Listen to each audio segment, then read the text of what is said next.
Welcome to Pullback. I'm Kyla, and I'm here with my friend Kristen. Hello.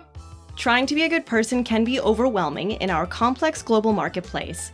In this podcast, we try to make it a little easier by looking at the details behind consumer movements, product labels, and ethical lifestyles. Each episode, we challenge ourselves to try something new in ethical consumption. Then we tell you what we learned, fuck-ups and all. This episode is going to be a little bit different because it's my turn to do one. Woohoo! We're working with our friends from Potential Spoilers to do a fun crossover episode. We're giving Kristen a bit of a research break, and honestly, I was emotionally exhausted after the clothing episode, so maybe we'll have like a Rick and Morty style deal where every 10th episode I get to run it. Love it. So we're going to take a broad look at the film industry, but since I was in charge, it will not be as thorough as Kristen's usually is, and hopefully it will be less depressing. Although, based on the research I did, it's still going to be hecka sad. So, let me introduce Kieran and Matty D from Potential Spoilers, a show where two blokes from Australia try to guess the plot of upcoming movies. Hey, lads. Hello. Hi. Hello. Are we allowed to speak now? Yes, it is your turn. Hey, thanks, guys. Good to be here. Yes, thanks Did I very much for introduce having you all us. right? Does that sum up your show? It was lovely. Yep, Yes. that's us. That's what we do on our show. We're two blokes. I have listened to every episode, so if anyone wants to check out your show, Oh, thank they you. should check Thanks. out the Cool Runnings episode. That's my favorite one. Yeah. Kieran went a little bit crazy in that one, I remember. And I think we've also listened to every episode Yeah. of your show as well. Yeah, so- we've been fans since Milk. Yes. We've big fans of your show. Big fans, loved it. Thanks, Seen guys. listened to every episode so far. Just getting through my sugar episode now, but big fans. You guys do a good show. I'm up to the same point, so I'm not quite Oh, up to date, but I'm man. getting there. You guys are so... I mean, there's about 1 million episodes of your show, so I don't know if it's the same that I've listened to, but... yeah. But I'll take it. Thank you. So first, we're going to talk about all of the horrible things I found about the film industry and Hollywood in general, but in light detail because, it turns out there's a lot. Who knew?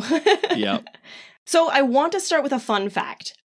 Last year, Disney ticket sales accounted for 38% of box office revenue. Warner Brothers was next at nearly 14%, so together, two studios were raking in over 50% of total domestic box office takings in the United States. Welcome to Pullback, the show that makes everyone sad all the time. Did you guys know that? No, I did not. No. Well, didn't. I probably could guess the Disney aspect of it, but yeah, I had no real idea of the I mean, they're a overall juggernaut figures. now. Yeah, so it's like a monopoly, which is cool. And Yeah. I mean, I'm not going to judge anyone. I'm pretty sure most of the movies I saw last year were produced by Disney. So, what are you going to do? Yeah. Yeah, they own Star Wars now, don't they? Yeah. They do. Yeah, they own Star Wars. Good job, Kristen. Yeah, movie fact. She just high-fived herself because we're in different rooms and I couldn't high-five her. Sorry, buddy. I don't want to leave you hanging. So yeah, I wanted to point this out because numbers like this are part of what makes change in the industry so difficult. If there's no competition, there's really no reason for them to be better. You know what I mean? So why does Hollywood need to change? I have 3 major problems in the industry that I'm going to touch on, and we're going to keep each of them as brief as possible because honestly, each topic could use its own episode, if not its own podcast. And we're going to be looking specifically at Hollywood. Different countries will all have different problems, but I feel like a lot of these issues are global. These areas of improvement are gender and racial disparity in front of and behind the camera, environmental impact, and labor rights with a focus on animal welfare and child actors, although I know some grown actors who might have something to say about labor rights too. Actually, Matt, you're an actor, aren't you? Yes, I am. Yes, I do. I do a bit of the acting. What are the labor rights like in Australia? Look, Just a disclaimer, Matty D's not a film actor. But he's trying to be. yeah, I'm trying to be. Look, for the most part, it is okay. But like, I've met a lot of people that like have been very wary, and it's very easy to be screwed over financially and like and whatnot. So it's an industry where there's a lot of trepidation, and it's just a known fact that you got to be very, very careful because you got to look out for yourself because you can't really trust anybody. But they got unions coming, like they got unions and stuff that sort of look after you. But I would say overall, Matt's not a part of one of those not unions. fantastic. Not fantastic. I spoke to a woman who did a commercial, and she was essentially lied to, and they used her image. I know it's not related to film, but she got underpaid for that, and they're kind of using her image in their advertisement, and she's not getting compensated for that like appropriately. So stuff like that happens all the time if people kind of don't really know what's going on, and it's very easy for that to happen. Well, and I guess now that they can generate images of people that have died. That's, I don't know. BoJack Horseman leads me to believe that that's going to be a labor problem. Yeah. Oh, I love BoJack. Well, that's interesting because The Irishman came out and it was all CGI. Yeah, CGI. So what's the movie industry going to be later? All of them were alive. True. But you mentioned Star Wars before, and they, of course, they love bringing back people from the dead. Yeah. Carrie Fisher in several movies, Peter Cushing as well. Well, isn't that the most ethical way to approach it? If there's no actors, if everyone's CGI, then how can you abuse actors or animals or children or anything? Yeah, there's actually there's a movie starring Robin Wright. I forget the name of it, but I'll tweet it out. And it's like this really weird sci-fi movie, and that's the whole basis of the plot, is that they use her image to cast movies, and she's basically eternally young, and it's super weird. But it's really fun if you are super stoned. Half the movie is a cartoon. It's one of those. Well, since weed is illegal in Australia, we'd have no idea what that experience is like. Oh yeah, in Canada, I can actually say stuff like this on the podcast now. That's where this is being published. Australian feds, get off my case. Okay, so I want to start by talking about the gender and racial disparity in front of and behind the camera. You guys can feel free to jump in if I say anything interesting that you maybe know about. I know Kieran in particular is really well versed in Hollywood lore, so I'm super interested to see what you guys have to say about any of this. But I'm a casual expert. I'm going to start by plugging another podcast, actually, that I've told Matt to listen to a few times. Yeah. I don't think he has. But it's a really good podcast called The Bechdel Cast. If people want to listen to a feminist take on popular movies, they do a really good job. So big fan of them. If you want to learn more about gender and film, that's a really good place to start. So I'm guessing that goes back to the Bechdel test, where the idea of that a movie has to pass the Bechdel test by having two women have a conversation, two named women. They have to have character names, but they both have to have a conversation that doesn't involve a man. Is that right? That's exactly right. Yeah. How crazy is it that that's a trope as well? How sad is that? Yeah, well, and if you look at even the movies that came out last year, you'd be surprised how few of them pass. Yeah, I'm interested to see if Hollywood's getting better, because I know they're kind of promoting the fact that they are, but I'm not too sure if the stats I have the stats. back that up, which I'm interested to see. So let me know, yeah. Are you guys ready for these stats? They are Yeah, they are really absolutely. upsetting.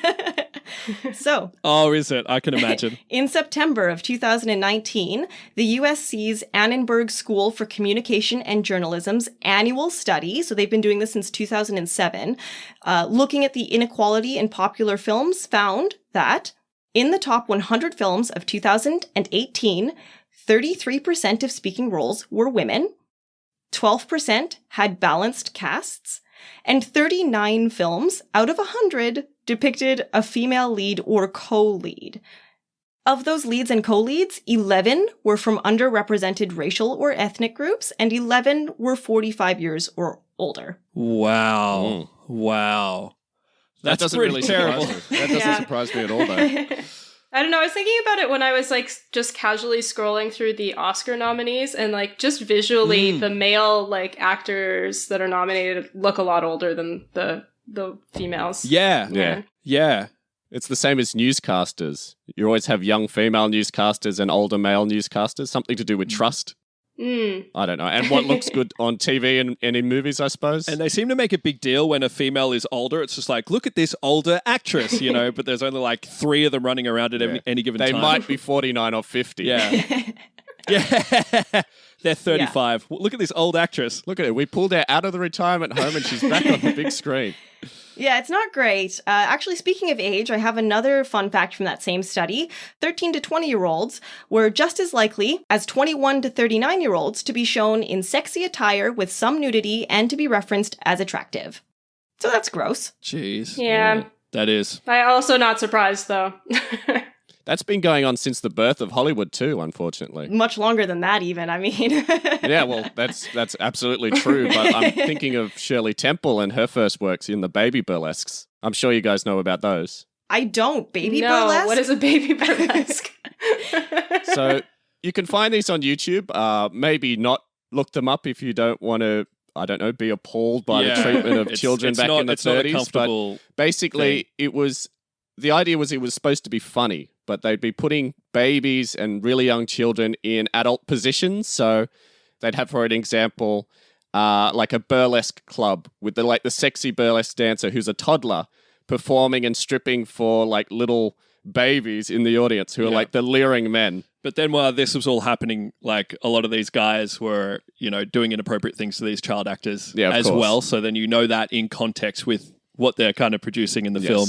So Shirley Temple definitely had a lot of horror stories from when she was around 3 or younger with producers of movies and directors and whatnot. But I'd rather not go into those. Yeah, well, and I mean, I do have a child section of this later, so we can talk about it more there. Okay. I look forward to it. In the same vein, women are also 3 times as likely to be shown in a state of undress or to have a nude scene, so we're not being represented, and when we are, it's still as sexual objects. Since the study started in 2007, the percentage of white characters has decreased nearly 14%, but since the original number was 78%, that means nearly 64% of speaking characters are still white. Out of 4,387 speaking characters, only 58 were from the LGBT community, and of those 58, nearly 64% were also white. The study found that only 1.6% of all speaking characters were depicted with a disability, and of those who were depicted, nearly 73% were men. Behind the camera is even worse. Out of 1,135 content creators, only 293 were women. That's directors, producers, writers, and composers. There were 5 directors out of 112 that were women, and only 1 was a woman of color. Oh, God. 3 composers were women, compared to 109 men composers. Yeah. So I'll share that on our website. If you guys want to see, actually, the rest of that study is incredible. It's super long. I just picked out, like, my favorite stats. Yeah, that's really depressing. Yeah. I thought the diversity problem in Hollywood was fixed after Parasite won. Well, that only happened now a we month can ago. stop talking about it now. But no. Yeah, no, that's... Well, I don't know. That was for 2018. Maybe Parasite fixed everything. We'll have to check the study next year. Yeah. I'm sure nothing's changed, to be honest. So I guess the big takeaway is that like other people are not having a voice that's being, displayed. Yeah, and I'm going to get into why that sucks in a minute, but I also want to talk about like the pay disparity.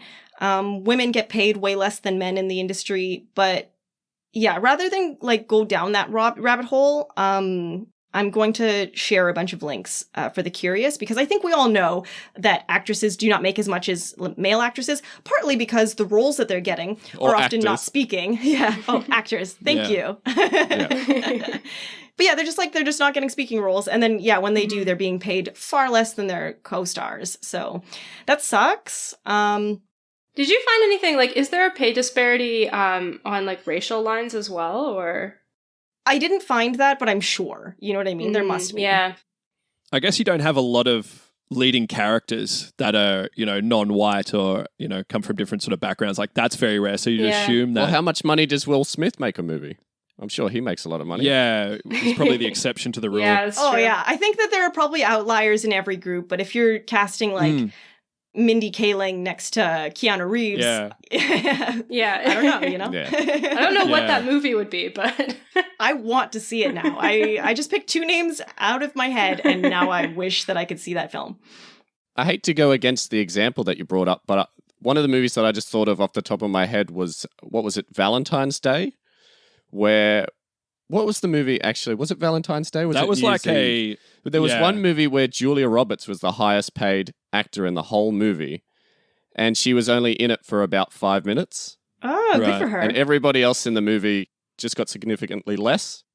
But yeah, I think that goes against your point, so yeah, maybe ignore that one. No, it's fine. I think it has something to do with the fact that like the bigger the name, the bigger the paycheck, right? Yeah. And the fact that men are getting most of the leading roles mean that they're going to have the bigger names more often than not. So yeah. We need more Julia Roberts. That's what we need. That's what we need. But I remember there was, and I don't have the statistics at all, but there was, they came out and said like the highest paid female actress at one stage, I think it was a few years ago, was only getting paid the equivalent of Adam Sandler's like paycheck. Oh, wow. That's an insult. Now, I don't have the facts to back that up, but I remember hearing something like that and I was like, oh, wow. Yeah, I saw some numbers of like the top 5 actresses' wages compared to like the top 5 men, and it honestly, I will share a lot of this on our website. I don't want to get too deep into it. I think we can all agree that because there's disparity, there's also pay disparity. Yeah.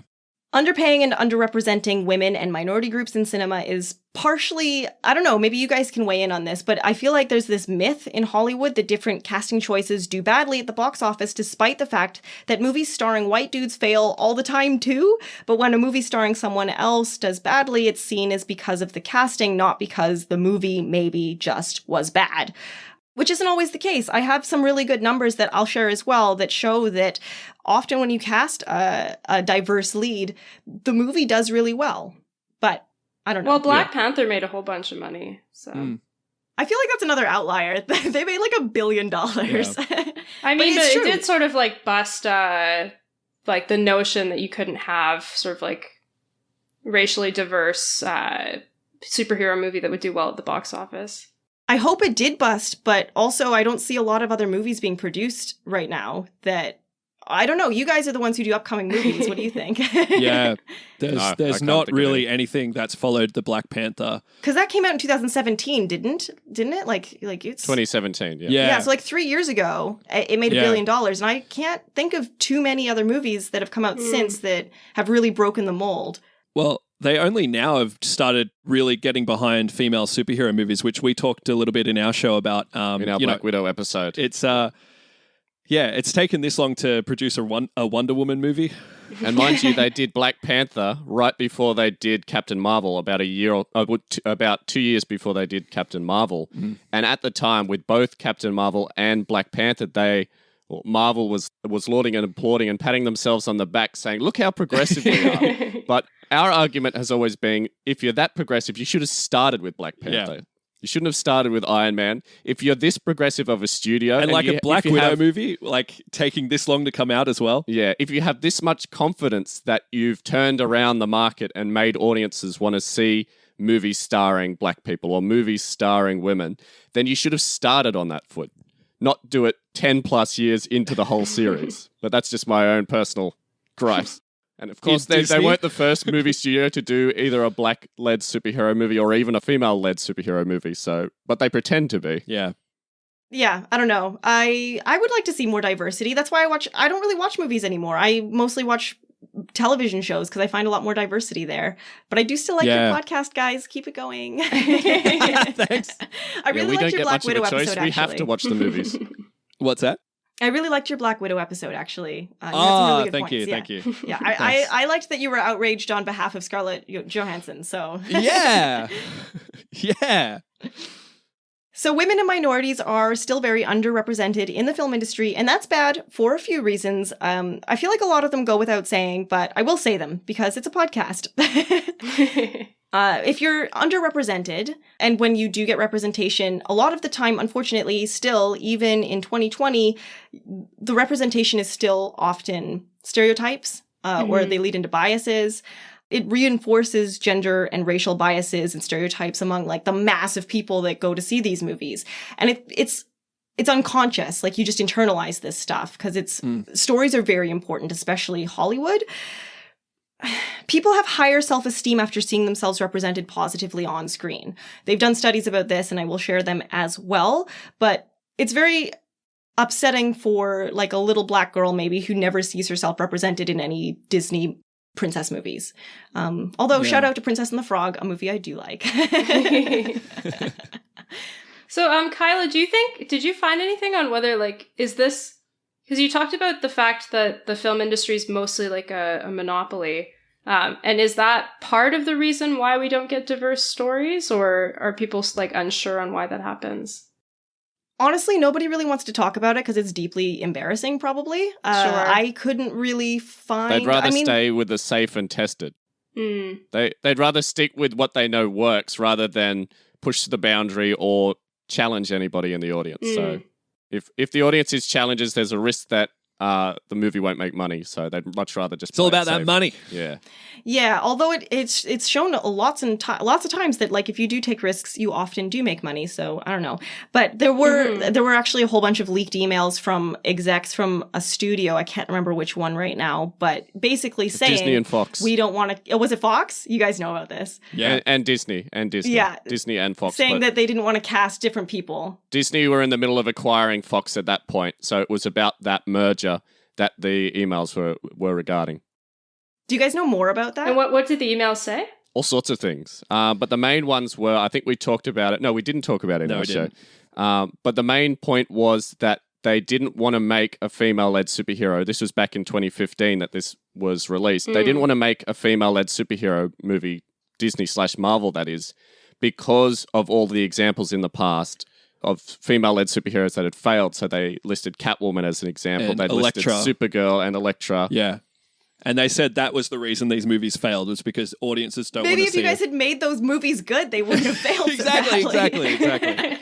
Yeah, so they sort of went out and said, audiences don't want to see a female-led superhero movie, so we're not going to produce it because it's not going to make money. It's because when they do make them, they don't invest anything in them, and then they come out bad, and then it's like, whose fault is that? Exactly, Disney? Yeah. So yeah, I think a lot of it is just people at the top are often older dudes who are stuck in their ways. And so that's why diversity behind the camera is just as important, if not even more important than in front of the camera, because people making decisions get to decide who dresses 13-year-olds sexy and who casts, female directors and composers. You know what I mean? Yeah.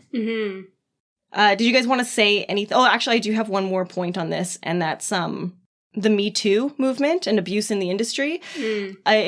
Just what I just said, it comes back to most of the people in power in the industry are men. It's not to say women can't be abusers. Let's make the parity 50-50 and then address that. Women don't get as good of roles, so it's harder for them to get in, and so they want to be more agreeable with creepy older dudes. I don't know. I'm not going to get into the Weinstein case, but I think everyone knows abuse in the industry is rampant and horrible. And if there were more women in the back end, it might not be as bad. Who knows? Let's try it and see. Yeah. Did you guys want to say anything else about equality in the industry? You guys talk about movies constantly. Is there anything you've kind of noticed? I mean, I think you covered a lot of it already. Yeah. It's all one stuff thing that I we appreciate notice. about what you brought up was when they do portray minorities on screen, be it women, be it people of other races. Or disabilities, which I like that you mentioned that. Yeah, I think it's very important, and it comes back to the ethics, which I suppose is a major theme of your podcast, that it's not just good enough that you're representing people, but it's how you're representing people. So it's a real ethical choice of the filmmakers, and this is something that everybody who's making a movie, even the producers should consider, is what are you saying? It's not just enough to say it, it's what are you saying and who are you going to influence by saying it? So I think it's really important that everyone has that in mind moving forward making films. So. And yeah, it affects how people see other people, which is always, the opportunity for positivity. So it's not good enough to have a female-led superhero if at the same time you're going to sexualize the female leading the superhero movie. Not to call anyone out, Scarlett Johansson, who's great or and Captain deserved her own Marvel. movie as well. Yes. Yeah, no, absolutely. Representation is super important, especially if you are living in a very small community that has no Latino people in it, and your only exposure to the Latin community is that they are movies.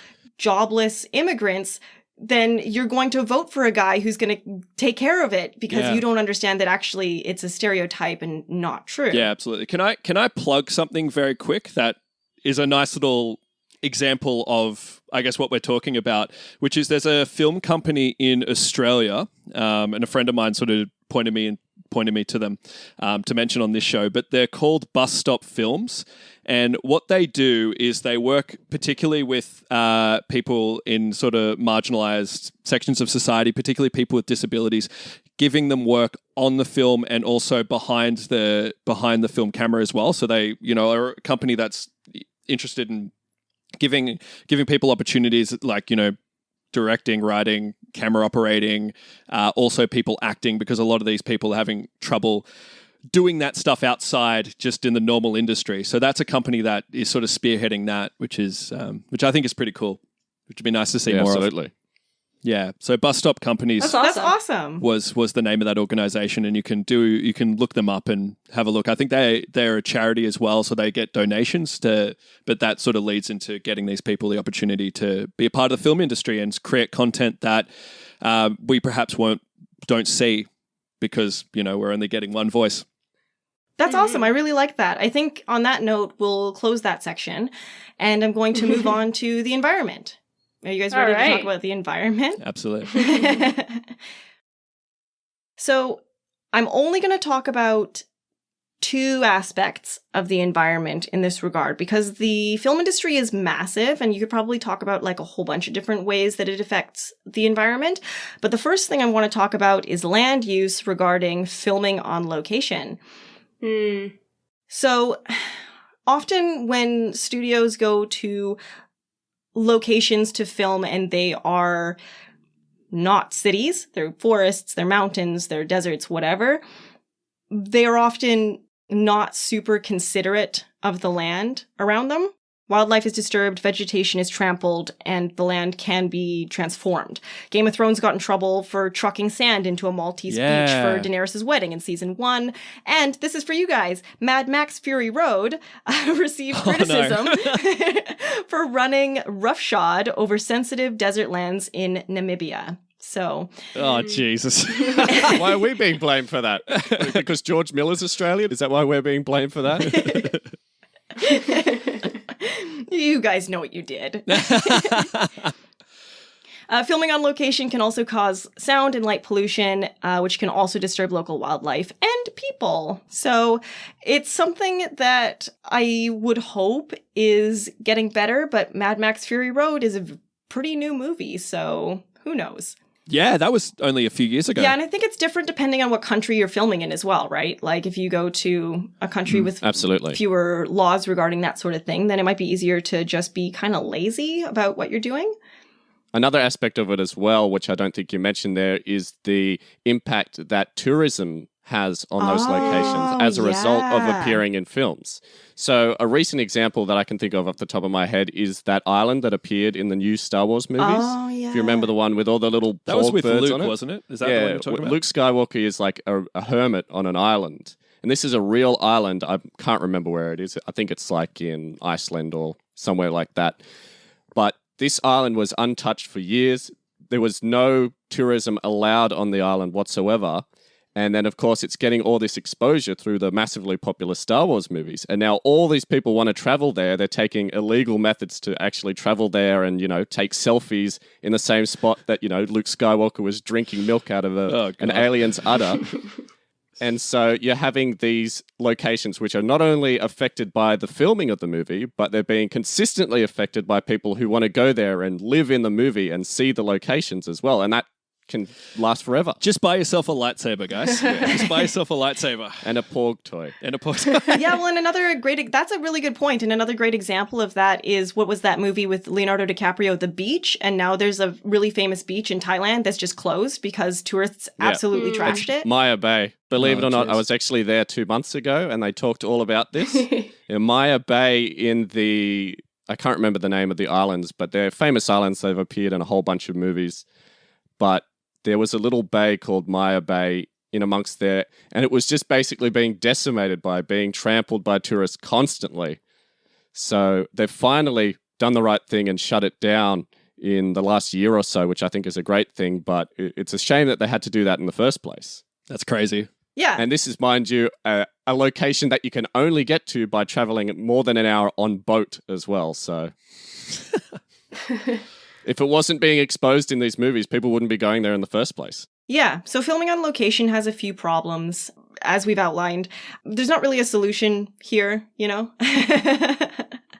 other than push, I don't know, everyone become a producer and be better at doing our filming locations. I don't know. I just thought that was an interesting thing to point out in regards to the environment. Okay, so we're going to move on to waste and carbon emissions. So look, Oh, no. the film industry is hella wasteful. I think just like everything else, that kind of goes without saying, although I guess now is a good time for me to mention that I've done a lot of background acting, like in movies, so maybe how I see the industry is a little bit different than other people, and what I think goes without saying doesn't go without saying, so I'll say it. But like plastic water bottles, food, paper, sets, costumes, props, none of this accounts for like merchandising either. So like toys, Yeah. like that's a whole other industry that is an offshoot of like, everyone needs the new Baby Yoda doll, which to be fair, Baby Yoda, hella cute. But a lot of this stuff just goes straight to landfill, I don't want to spend too much time on this one because it's upsetting. I didn't find too many stats, but I've been on sets and they're super wasteful. But I did find a really cool page on creativebc.com, and anyone in the production industry should check it out for an awesome list of suggestions on how to be greener, which I have utilized a little bit in my movie plot that we'll do at the end. But there's a lot of little things that they can do, like just switch to don't give out water bottles on set, like make people bring their own reusable bottles. That'd be so easy. Yeah. Or give out plastic cups and have a big tank full of water that everyone can sip from. Yeah. And a lot of movies are doing that. And I think it was Spider-Man 2 received like an award a few years ago for being like the greenest movie ever made. Which one of the three Spider-Man 2s was it? That's a great question. I think it was the middle one. I think it was the Andrew Garfield one, but the Andrew Garfield one. I can't remember. I might be giving credit where it's not due. Maybe it's the newest one. That's awesome, though. I thought, yeah. But I saw that and I was like, oh, that's cool. So, like, I think as people discuss climate change more, like in the last, I don't know about you guys, but in the last year and a half, I've really felt the conversation ramp up. And I feel like Hollywood really prides itself on being leftist. And so hopefully that translates. There's a really good source on Creative BC they can use. The Oscars were vegan catered this year, right? That's right, it was the Golden Globes. Oh, it was the Golden Globes. Globes. Sorry, you're right. Phoenix? I can't ever say his name. Joaquin Phoenix. That's it. Joaquin. I fixed Phoenix. it. I got it in the end. When it comes to carbon emissions, it's also not super great. Here's a quote from a great Vice article that I will also link to. According to BAFTA, the British Film Organisation, a single hour of television produced in the UK, fiction or non-fiction, produces 13 metric tons of carbon dioxide. That's nearly as much CO2 as an average American generates in a year. That's for a single hour of television. Oh my God. Do you have any idea why? No, I have no idea why. Probably just like, they have to shuttle extras around to set. Right, they have to There's probably fly a lot of actors vehicles in. and generators on set as well.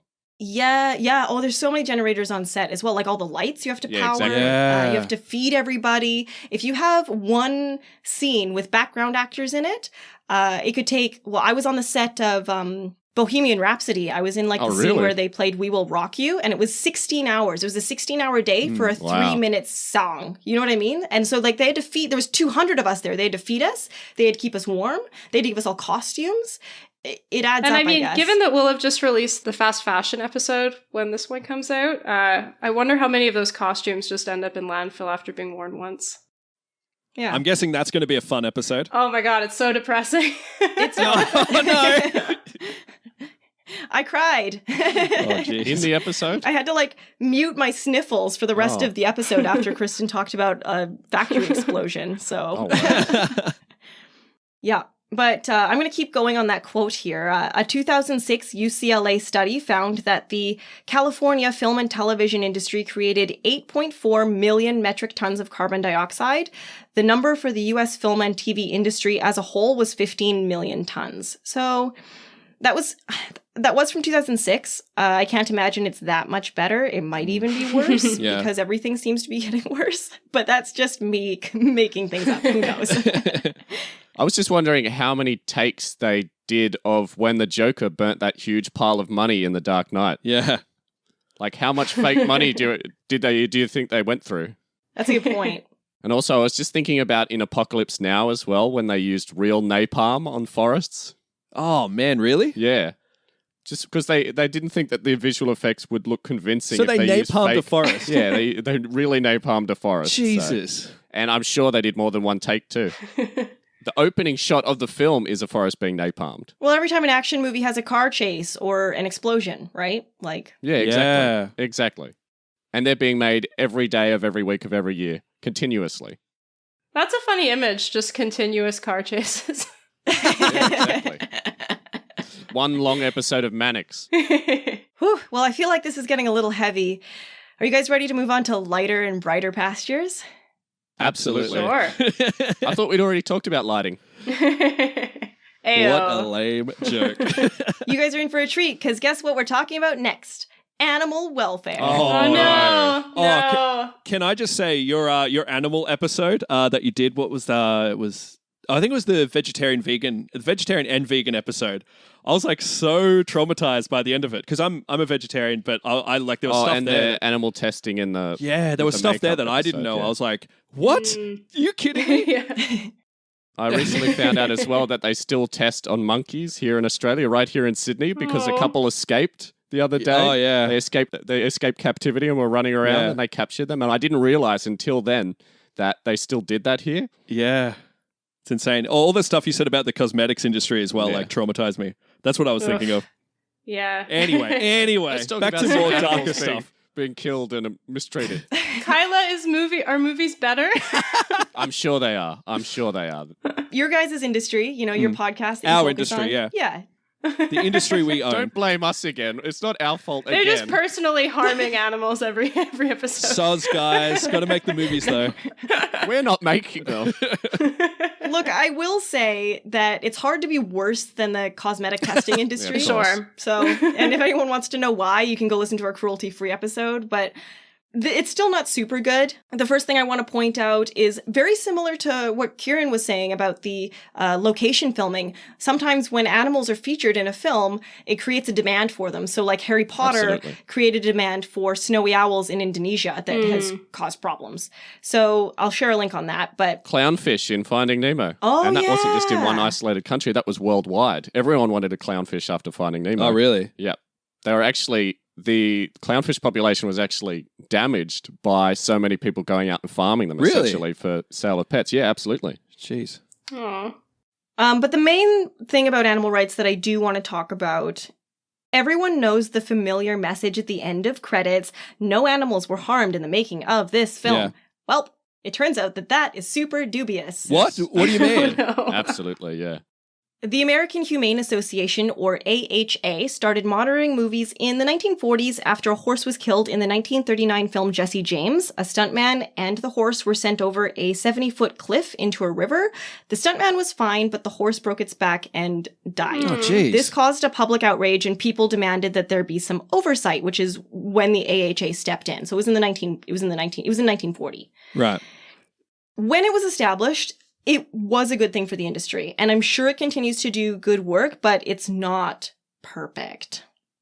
I had trouble finding anything super recent, and a lot of the information I could find was sourced from an article by The Hollywood Reporter from 2013, so I hope things are improving, but it's been less than a decade since the big reports were out, so it's important to discuss, especially since I couldn't find anything saying that it had gotten better. There's not a lot of reporting on this, actually, to be honest. I had a hard time finding stats on this, but Do you think people just accept that disclaimer?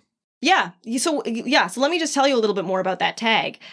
Films can earn it, even if an animal was hurt or even killed, as long as it was an accident or happened while the cameras were not rolling, or proper procedures had been followed, but the animal was hurt anyway. But they weren't harmed on purpose, Matty D. Oh, God.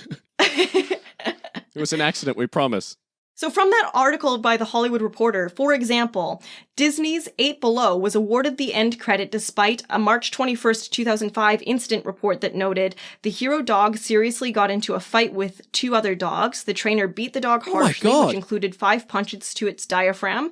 Our rep spoke to him about this, and he expressed that he had no choice. The office instructed the rep to pull the dog. In its statement to The Hollywood Reporter, the AHA says the trainer had to use force to break up the fight. As a result, the dogs were not injured. The AHA rep also asked for more trainers to be on set. But they still got the tag, even though there had been problems on set. God. That, like, resulted in a dog being beaten up. Yeah. What else is, like, getting passed? Oh, do you want to tell? Do you want me to tell you? I don't know if I want to know. Yeah, I'm keen. On another Disney project, 2008's The Chronicles of Narnia, Prince Caspian, horses repeatedly were pulled from production for lameness and injuries. AHA internal database notes from June 23rd, 2007 show that 14 were out of commission at once, with problems ranging from a sore tail and a sore back to a wound on nose. Yet the production still received the no animals were harmed disclaimer. According to AHA's statement to The Hollywood Reporter, the end credit was justified because none of the injuries were serious and none were due to intentional harm. Right. I mean, like, they still got injured, so why do they get the tag, right? Yeah, I'm noticing that, like, injury and harm, there's somehow a difference between that. Yeah, also, sometimes movies just put the disclaimer in their credits, even if the AHA wasn't there. So usually the AHA will send a cease and desist if they are made aware of this, but they also have like a list of films on their website that did have oversight, so audience members can double check, and I'll link to that. The oversight happens only while filming takes place and doesn't account for how the animals were trained or how they are treated off-screen. They're off-screen. How are the trainers treating them? Also, the American Humane Association, who is responsible for approving that message and overseeing the filming, is a non-profit and too small to look further into animal treatment or do much if they do see something wrong. So people are putting the tag on without their oversight. The tag is being put on with their oversight, even with maybe questionable, like maybe they shouldn't be putting it on. And even if there is a problem, the AHA is a tiny nonprofit organization that actually doesn't have very much control or oversight. Wow. Cool, right? So if a movie gets proven that they did cause, for example, because you said they list on the websites, they list on their website movies that did actually harm animals, but they still get the disclaimer, right? Does that disclaimer get pulled from the movie afterwards? No. Well, it depends. If the AHA granted it, then they can just keep it. That's like in the factory farming industry, cruelty only counts if it's not industry practice. But like realistically, basically everything is cruel, and just the entire industry has decided they're doing the same thing. So a lot of the times these words don't really mean anything.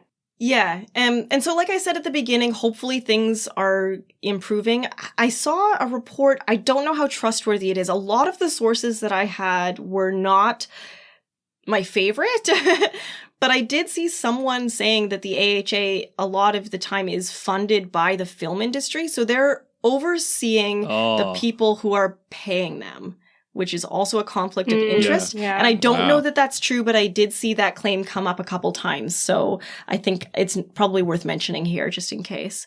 I'm sure it's getting better, though, because most animals are CGI these days. I know, right? Yeah, that's actually really good. It must be easier to get animals to do what you want because you're just computer generating them. Yeah, well, and that's part of the problem with the AHA is that like it doesn't account for any harm that comes to the animals while they're being trained, right?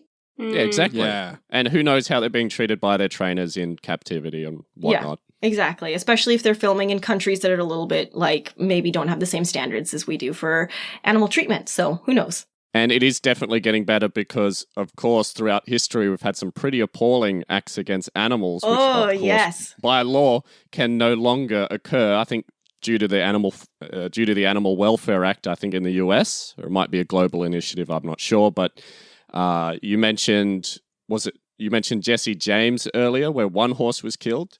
Were people not in an uproar when over 100 horses were killed in Ben-Hur during the... Were they? Oh, yeah. The chariot Absolutely, race? Really? Yes. Really? Yeah, I think they were either injured, but they may have been killed. Oh, a lot of them for sure died. But then, of course, I can think of another example in Heaven's Gate where it was a big battle scene and they wanted to depict a horse being blown up by a cannon. So they're like, how are we going to show that on film? I know, let's strap dynamite to a horse and blow it up. Oh my God. That's worthwhile. That was like done in like 2000 and something, wasn't it? No, that was like 70s. Oh, okay. I'm thinking And of something speaking else. of the 70s, of course, we barely need to mention Cannibal Holocaust, one of the worst films I've ever seen, where the entire premise of the movie is, let's go into the jungle and torture animals for an hour on camera. That sounds like a snuff film. It is, It is. but for animals. So, yeah, I wouldn't recommend anybody watch any of those movies that I mentioned, specifically Cannibal Holocaust, though, because that one is really, really Thanks bad. for the PSA. Yeah. I think it's been banned in most countries because of that. And Well, that's something. most modern releases, they'll cut out the explicit animal cruelty as well. That's So, but still don't watch the movie. Still don't watch it. Okay, so that brings me to my very last problem with Hollywood, which is, of course, child actors. There are some issues Of here. course. Yay. I didn't, again, I don't know if Kristen always struggles with her research, but I had a really hard time. I found mostly anecdotal evidence in regards to this, but also Hollywood is a huge industry and maybe Right. cover-ups are really, like, NDAs Sure, are a yeah. thing, right? So maybe it's hard to get stats on this, but there are some protections, and a child actor needs to have, especially in the United States. I don't know what it's like in Australia, but or Canada, really. But I'm sure it's not that different. There are rules in place where a certain percentage, I think it's like 15% of a child actor's earnings must be put into a savings account for that child for when they turn 18 or whatever the That's right, age is. yeah. But if you are a performer on YouTube, there are no protections for you. Oh, Of course wow. not. Of course not. Yeah. Yeah. So there's a lot of exploitation happening on YouTube, but we're not talking about YouTube. We're talking about Hollywood. I just found that That's and was right. very upset and thought I would mention it here. Yet another Yeah. reason not to like YouTube. Oh, it's said like true older millennials. I don't understand YouTube. We are not hip with the kids. Isn't it also a fact that children can only work a certain number of hours a day on Hollywood productions? Like, I think they're only limited to, like, say, 4 hours, and I don't think they can shoot at nighttime unless they have, like, special permissions. Yes. And I think Matt was saying off air as well that I think they have to have access to schooling resources they, like, while they they're bring- filming. Yeah, they a support film. their So schooling. if they're on set for a really long time, they have to be able to further their education in the Yeah, best so they'll like Oh, have that's tutors nice. and stuff on set. Yeah, absolutely. Yeah, from what we understand. Yeah, no, and that's true. And so that's part of what makes the modern film industry a lot better than maybe the days of Shirley Temple and burlesque babies. Well, it's not too much better because we had people like Lindsay Lohan and Amanda Bynes. Amanda Bynes, yeah. Yeah, who grew up just basically being abused in every different way imaginable. And now, as adults, they can't even get work because for several years, the media has been portraying them as complete train wrecks throughout their entire adolescence. As if it's their fault. And so their whole reputation has been completely destroyed. As you say, as if it's their own fault. Yeah. Because they've had breakdowns because of years and years of Yeah. mistreatment. Yeah, what's his name? Corey Feldman was a big Of advocate course. Yeah, of for course. a lot of the abuse that was happening in Hollywood, and he kind of got blacklisted because he was speaking out about it. I don't know if you guys ever heard about what Corey Feldman was talking about, but on the set of Stand By Me, I believe, the kids there were basically treated like adults because the movie, I suppose, in a way, is presenting their journey from childhood to adulthood. I guess for some reason, the director or the producers decided, let's treat them as adults on the set as well. So all of the child actors in that movie, I think, at least River Phoenix, Joaquin's brother, and We know what happened to him. Corey Feldman, they both got drunk for the first time behind the scenes. They both lost their virginity behind the scenes, and they also did drugs for the first time behind the scenes. And this was before they were even really in high school. Yeah, absolutely. It's a lot of what I was seeing as well. I mean, it's something that I feel like a lot of people know. Abuse within the industry, I mean, it's hard to find numbers on this. Almost everything that you hear is anecdotal, but there is certainly enough anecdotal evidence to make you uncomfortable with the practice of using children in movies. Mm-hmm. Yeah. Yeah, and I mean, part of the problem is parents. Like, you get some really good parents, but then you get some really wild ones as well. And I mean, that happens whether or not you're famous, but when you put that, like, public lens on it as well, it just makes it so much worse, which actually leads me to my next point, which is that modern media makes things worse. Do you guys know Mara Wilson? No. No. Yes, from Kieran knows. she was Matilda. in Matilda. Oh, Matilda. Yeah. And Mrs. Doubtfire and Miracle on 34th Yeah, Street. For a that's while, her. she was the little darling of Hollywood. She was super cute. She got out of it pretty much unscathed. She's a writer now, and she wrote a really good piece for Cracked.com back in 2013 that I will share. But it basically discusses what her experience within the industry was, which is not great. But she makes a really good point where her parents and her agent would screen her fan letters before she read them. So she didn't get all of the really weird stuff. Oh. But obviously nowadays, everyone's Thank goodness. locked into the media like all the time. Like they're always on Yeah. Instagram. They're always on Twitter. They're always on what are the kids doing now? Snapchat? TikTok. TikTok's the new one, right? Yeah, and Twitch. there's this need to be constantly plugged in and to be constantly creating content that I'm sure they love doing. Like the kids from Stranger Things are actually a really good example of this. They have a really amazing online presence, but it means that they're That's right. always online and they're constantly worried about like creating content for their fans. And it's just a lot of like, as somebody who has trouble posting once a day, Kristen knows, it's so much work to put on a kid to be like maintaining their own brand like that. Yeah. And the pressure of like doing something wrong or staying popular. Thank Yeah. God the internet wasn't around when like I was. Oh my God, yes. Like, thank God MySpace and like all of the social media platforms I was hanging out on, they're gone now. So like there's no Yeah. record of that. Well, yeah, It good would be a point. terrible time. Yeah. I'm really glad as well. Okay, well, I'm going to uplift us a little bit. And this is for real. This isn't a trick. Yes. This isn't a psych out. Please. This is really nice stuff. Please. So, do you guys want to know what happened to the kid from The Shining? Yes. Yes, I do.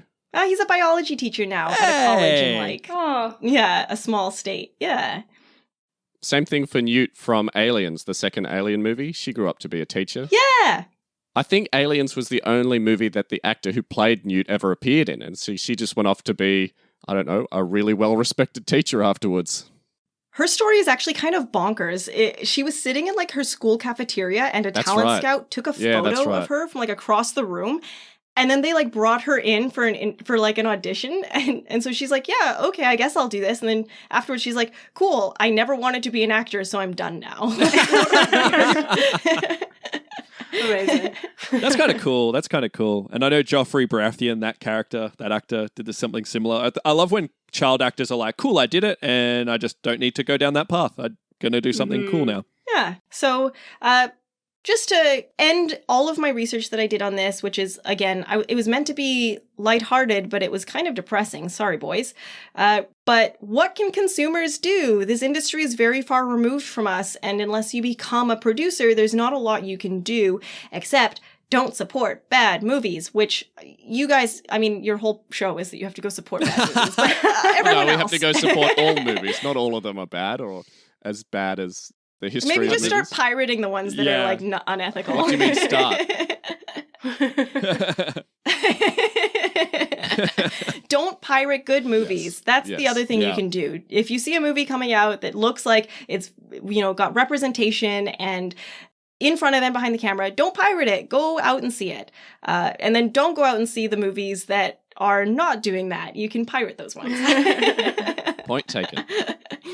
I mean, I get it. It's hard when over 50% of box office earnings are going to the two biggest studios. But I mean, we were just talking to an activist yesterday who was making a really good point that boycotts work. Yeah. You know?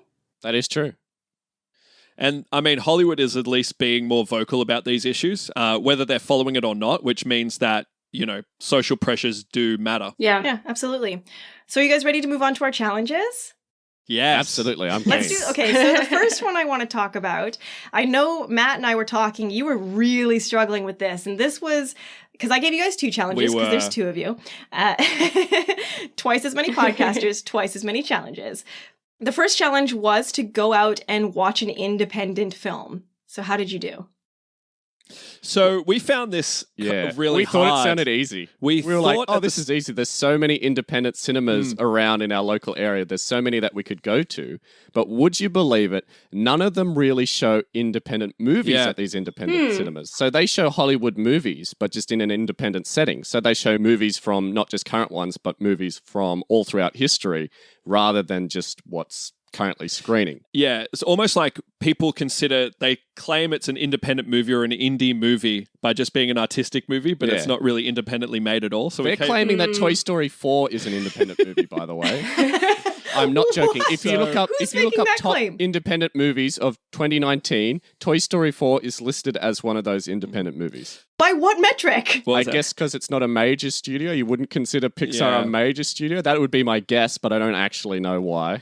Yeah. So in Australia, what I found was that we do have an independent movie industry, I guess, but a lot of the time it gets shown at festivals rather than released. So it's really hard to get for us to get private movies. Screenings. Exactly, or private screenings, yeah. And a lot of the time they're kind of trying to push these movies out to project their career and, get their name out. So it was really hard for us to find a lot.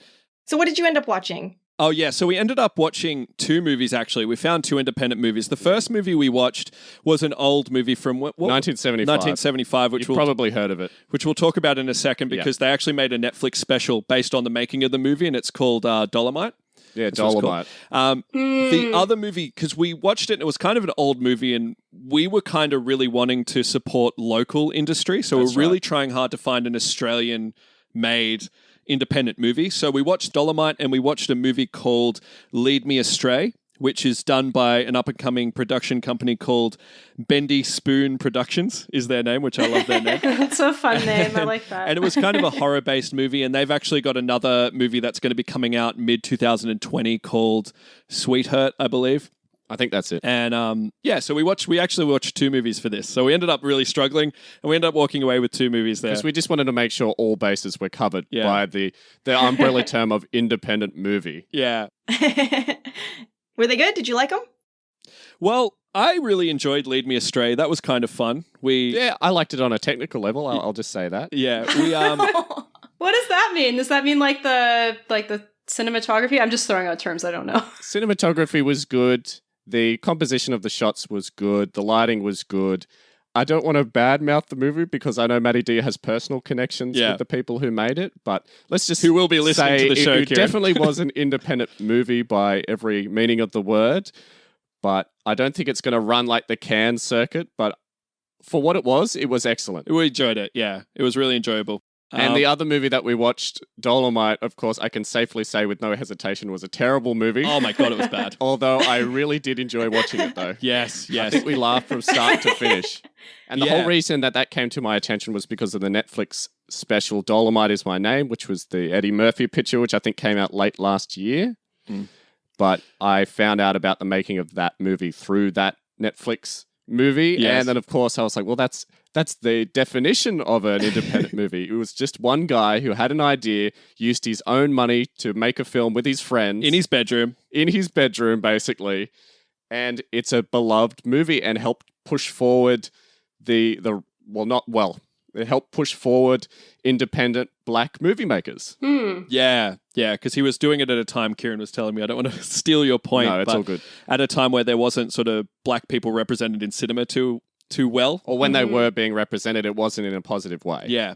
So I wouldn't say that Dolomite was representing them in a positive way, but at least they were the ones saying it. Yeah. It was definitely a movie we had to crack a few beers for. Yes. Yes. If we were in Canada, we might have been smoking it up, but since we can't, it was beers. Yes. No, and I know you guys are above the law, so that's fine. Of course. As podcasters, we can get away with everything. Yeah. This segues really well into Kristen's movie. Yeah, it does actually. Which was about drugs. Oh, wow. We're going straight into it. Yeah. So, I think Kyla and we both ended up watching documentaries, didn't we? Which... Oh. Yeah. I didn't even consider watching a documentary. I had kind of been wanting to watch this already. There's a documentary called Fantastic Fungi, which it has 100% rating on Rotten Tomatoes, but it only has like 17 ratings. So I feel like both of those things really say count. a lot about it. Yeah. So basically, Toronto has this this charity organization that does a documentary film festival throughout the year. And then they also have a cinema that's just sort of freestanding, and they run documentaries all the time. So it was pretty easy to be able to get like an independent documentary, but doing like a film that would have been fiction would have been a lot harder. So I decided to watch Fantastic Fungi, and it was weird. It was a very weird movie. It gave me whiplash a lot because they sort of oscillated between it being like a nature documentary where they're just showing like nice close-ups of mushrooms and talking about science, to suddenly they'd have this guy in a tie-dye shirt talking about how like he's had this spiritual experience on mushrooms, to like this parade that's going on, and like they're making all these different points. So I was not really sure what to think of it.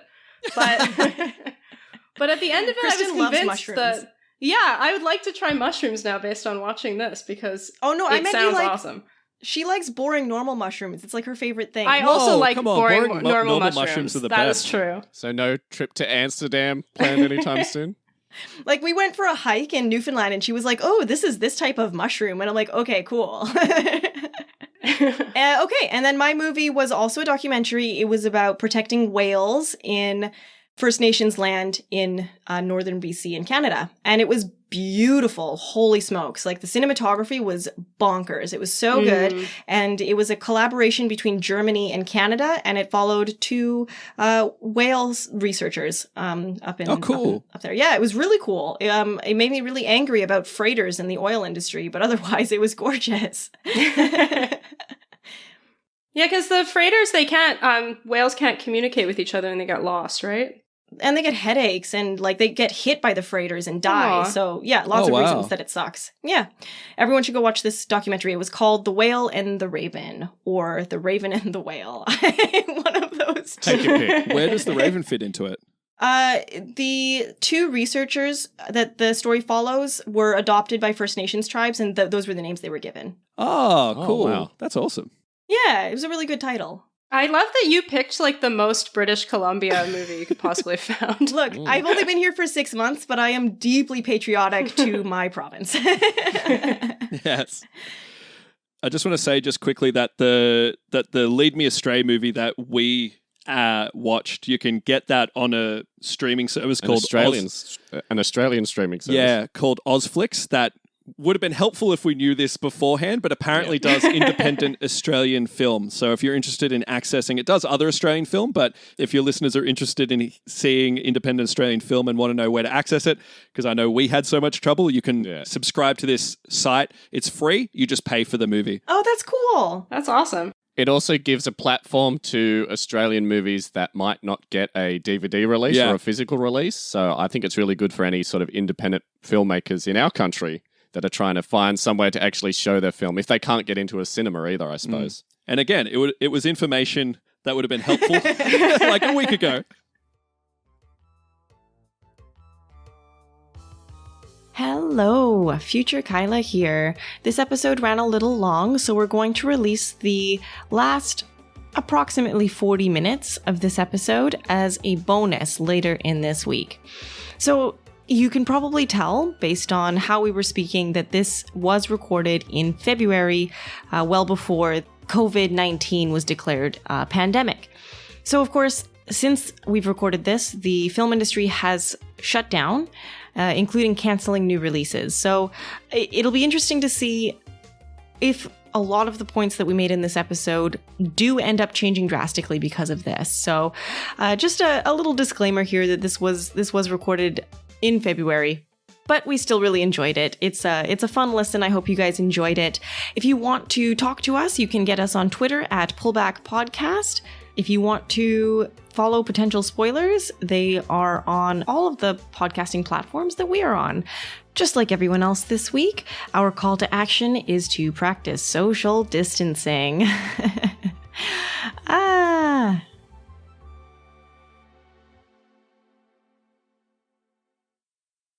I think Aliens was the only movie that the actor who played Newt was ever. Yeah, I think. Let me say that again.